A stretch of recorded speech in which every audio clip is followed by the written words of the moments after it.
Pada 28 Ogos hingga 31 Ogos 2026 ni, Sumi akan berada di event Festival Sastera Kanak-Kanak Selangor sambil menjual komik Kembara Nusantara dan juga Sumi Koko. Dan event ni akan berlangsung daripada pukul 9 pagi hingga 10 malam. Cuma, Sumi akan berada dekat event ni daripada 9 pagi hingga 12 tengah hari sahaja. Jadi siapa yang datang lepas pukul 12 tu, tak dapatlah jumpa Sumi. Tapi nak dapat komik boleh. Jom. Siapa yang boleh dapatkan komik lagi, boleh dapatkan komik dekat event ni. Masa aku sekolah menengah, aku pernah dengan bangganya terlibat dengan perarakan merdeka. Bukan jadi abang bomba, abang sado semua tu, tak. Cuma jadi bendera jalur gemilang. Masa ni dekat sekolah kan, cikgu aku kita tawarkan dekat pelajar-pelajar semua untuk siapa nak jadi bendera dekat perarakan. Best korang. Dapat jumpa PM, jumpa Agong, dapat duduk tengah panas dan juga dapat allowance RM RM100 untuk yang menyertai.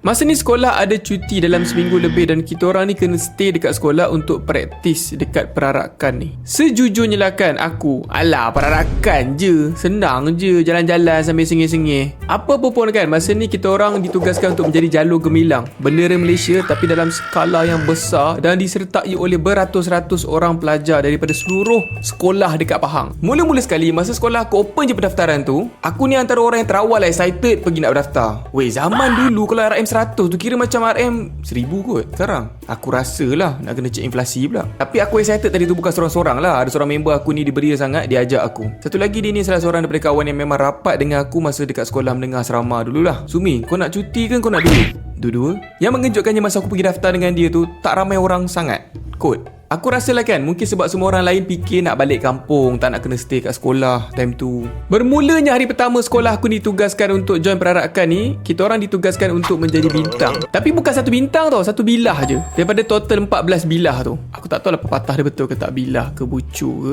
Dan setiap bilah/bucu tu, ada dekat berpuluh-puluh orang jugalah daripada satu sekolah. Dan kita orang masa ni kena pastikan posisi kita orang ni semua terjaga dan tidak terherot-berot. Sebab view daripada kita macam kita gerak sikit-sikit je. Tapi daripada view orang atas yang tengok kita orang, dia orang akan perasan macam bintang tu ada anomali. Masa tu sekolah aku bercuti seminggu dan semua budak balik ke rumah dan kita orang je yang sertai perarakan merdeka ni kena tunggu dekat asrama. Masa tu satu asrama tu terus senyap, tinggal kita orang je. Kita orang ramai stay dekat dalam satu bilik masa tu sebab untuk tidur, bersembang-sembang semua. Lagipun sorang-sorang dalam bilik masing-masing nampak macam abang lonely ke? Zaman tu phone tak canggih lagi. Jadi ada seorang member aku ni dia pergi bawa phone yang boleh main game Snake je. Lepas tu kita orang pun gila-gila lah main game tu. Masa ni memang boring sangat-sangat lah. Setiap hari kita orang kena pergi padang besar dekat tengah-tengah Kuantan ni untuk praktis. Daripada pagi sampai ke petang kita orang berlari ke sana, ke sini. Sampai aku ingat lagi lah ada budak-budak yang pitam. Cikgu, ada orang budak sekolah colour biru masa tu aku tak ingat dia orang ni sekolah apa. Tapi dia orang ni memang suka sangat kacau sekolah kita orang masa tu. Korang memang tak boleh bagi kita orang bertenang Aku masa tu daripada gelak-gelak sampai jadi geram pun ada gak. Aku ni pula kalau tengah penat, semua lawak atas dunia dia tak kelakar lah. Tapi apa-apa pun, setelah hampir sebulan bersama dengan dia orang, lama-lama kita orang rapat jugalah. Dan aku tak lupa jugalah seorang akak ni budak-budak buat lawak, cakap muka dia macam klon aku masa tu.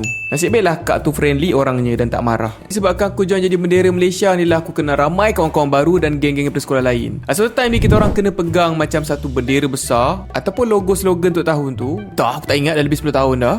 Tapi bendera ni besar lah sampai menutupi kita orang semua dekat bawah tu. Masa ni disuruh kita orang cepat-cepat keluar dan aku ingat lah ada budak-budak perempuan yang panik sebab dia tak jumpa jalan keluar. Lepas tu dia start menggelabah. Harap-harap dia orang dapat jumpa jalan keluar dah sekarang. Sampai hari merdeka ni kita orang barulah terasa kepenatan dia. Masa time praktis, kita orang tak akan duduk daripada pagi sampai tengah hari straight. Tapi masa merdeka ni kita orang dah memang kena all out. Masa ni semua orang tak boleh main-main, semua kena stay dalam posisi. Agong turun, menteri turun, segala jenis-jenis orang penting atas dunia ni turun. Kita orang kena senyum dan masing-masing dalam posisi bendera dan jangan bergerak-gerak. Kan aku cakap kan ada orang dekat atas bangunan tadi yang dia akan perhatikan kita orang, dia akan bagi arahan kat kita orang supaya kita orang ni tak lari daripada posisi masing-masing. Orang tu jauh kot, kita orang sebenarnya tak nampak pun dia. Tempat aku nampak dia tu cenunut je kat ujung tu. Dan masa tu aku start nampak lah ada orang yang dah start pening-pening, pingsan, ada yang muka yang macam baru lepas kena siksa. Tapi Alhamdulillah lah aku ni masih strong and steady. Bayangkan berdiri tengah-tengah padang besar ni daripada pagi sampai tengah hari dan aku boleh maintain. Terima kasih Malaysia tiba. Apa pun pengalaman aku menyertai sambutan merdeka ni memang aku tak boleh lupa dan sangat-sangat syiar tu. Dan ni bukan kali terakhir tau aku join sambutan merdeka. Masa aku kerja dekat Didier & Friends, aku pernah sekali berpeluang untuk join perarakan merdeka dan bawa belon besar Didier & Friends tu. Mungkin kalau korang pernah tengok dekat TV masa tu, korang sebenarnya pernah ternampak aku in real life. Masa tu perarakan tu disertai dengan beberapa kartun-kartun Malaysia lain yang popular. Bukan kita orang je. Tapi aku tak ingat tau ke semua kartun yang terlibat tu. Tapi yang aku ingat masa tu lah, depan sikit daripada aku adalah atlet-atlet negara. Diorang duduk dekat atas bas double decker yang open rooftop tu dan melambai-lambai ke arah kita orang. Maksud aku melambai ke arah crowd. Dan yang paling belakang kali masa tu adalah Datuk Lee Chong Wei. Kontingen perarakan diorang tu depan sikit je daripada kita orang. Dan masa tu kita orang dapat dengar lah riuh rendah orang menjerit-jerit memanggil nama-nama atlet-atlet kesayangan diorang. Abang Bomba. Aku pula yang duduk belakang ni rasalah bangga sikit sebab mana tahu kan tiba-tiba dapat berkat, lepas ni dapat jadi atlet negara pula ke kan. Dan masa tu kita orang lalu depan PM, aku pun lambai-lambai kat PM dan tiba-tiba ada orang jerit nama aku. Aku pun teruslah memandang ke kiri dan ke kanan mencari siapa yang panggil nama aku tu. Masa ni aku tak buat lagi Sumi Azil. Jadi aku terkejut lah. Takkan orang datang pada masa depan pula kan. Dan masa aku mencari tu, aku ternampak kawan sekolah menengah aku. Masa dekat kelas aku dulu, dia duduk dekat belakang aku.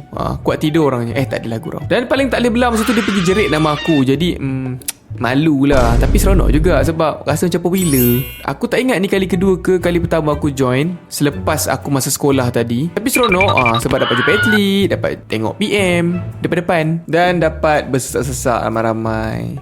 Seronok tu, seronok. Masa aku join perarakan zaman sekolah menengah tadi, tidak terdetik sikit pun di jiwa aku ini perasaan patriotik ataupun bersifat sayangkan tempat tumpah darahku ini. Tiap kali merdeka pun yang aku tahu hanyalah pasal cuti sekolah dan juga lagu Sudirman. Jadi apa sebabnya?